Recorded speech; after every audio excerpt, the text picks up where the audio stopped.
15 বছরের আওয়ামী লীগ শাসনে দেশের বিভিন্ন প্রান্তে বিভিন্নভাবে দুর্নীতি করে নিজেদের পকেট ভরেছেন আওয়ামী দোসররা। অন্তর্বর্তী সরকার দায়িত্ব গ্রহণ করার পর থেকেই একে একে বেরিয়ে আসতে থাকে সব থলের বিড়াল। জানা গেল বরিশালের গডফাদার খ্যাত হাসনাত আব্দুল্লাহর দুর্নীতির নানা কাহিনী। চোখ কপালে ওঠার মতো তার অবৈধ সম্পদের পরিমাণ। বিস্তারিত থাকছে ডেস্ক রিপোর্টে।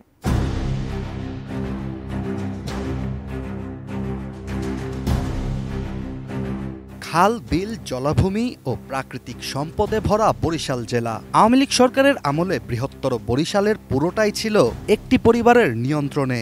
সংসদীয় ক্ষমতার অপব্যবহার, অনিয়ম, দুর্নীতি ও নির্যাতন কোনো কিছুই কম করেননি সেরনিয়াবাদ পরিবার। আর এই পরিবার ও বরিশাল মাফিয়ার মূল হোতা ছিলেন সেরনিয়াবাদ আবুল হাসনাত আব্দুল্লাহ। পারিবারিকভাবে বঙ্গবন্ধু শেখ মুজিবুর রহমানের ভাগ্নে ছিলেন হাসনাত আব্দুল্লাহ। বরিশাল জেলায় হাসনাত আব্দুল্লাহ তার 3 ছেলে মঈনুদ্দিন আব্দুল্লাহ, সাদিক আব্দুল্লাহ ও আশিক আব্দুল্লাহকে নিয়ে তৈরি করেছিলেন নিজের এক আলাদা সাম্রাজ্য। এই পরিবারের বিরুদ্ধে অভিযোগ আছে অর্থের বিনিময়ে জনপ্রতিনিধি নির্বাচন, দলীয় গুরুত্বপূর্ণ পদ দেয়া এবং সরকারের উন্নয়নমূলক কাজে কমিশন ও জমি দখলের। বরিশাল জেলার যে কোনো নির্বাচনে কে কোন পদে মনোনয়ন পাবে তা হাসনাত আব্দুল্লাহ একাই নির্ধারণ করতেন, যার বিনিময়ে বিপুল টাকাও উপার্জন করতেন তিনি। সেরনিয়াবাদ পরিবারকে টাকা না দিলে কোনো কাজই হতো না পুরো বরিশাল জুড়ে। পদের গুরুত্ব অনুযায়ী প্রতি মনোনয়নে 50 লাখ থেকে 1 কোটি টাকা আদায় করতেন তিনি।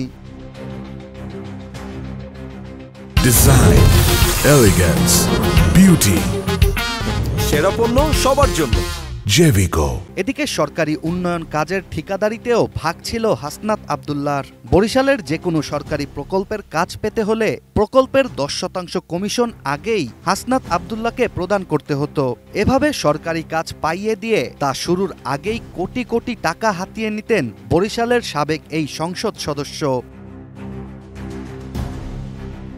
শুধু যে কমিশন বাণিজ্য ও নিয়োগ বাণিজ্য করেই কোটি কোটি টাকার সম্পদ অর্জন করেছেন হাসনাত আব্দুল্লাহ তা কিন্তু নয়। আওয়ামী লীগ 2009 সালে ক্ষমতায় আসলে তিনি হয়ে ওঠেন বরিশালের অঘোষিত এক রাজা, যেখানে যখন যে জমি ইচ্ছে নিজের নামে দখল করে নেয়া যেন ছিল তার পেশা।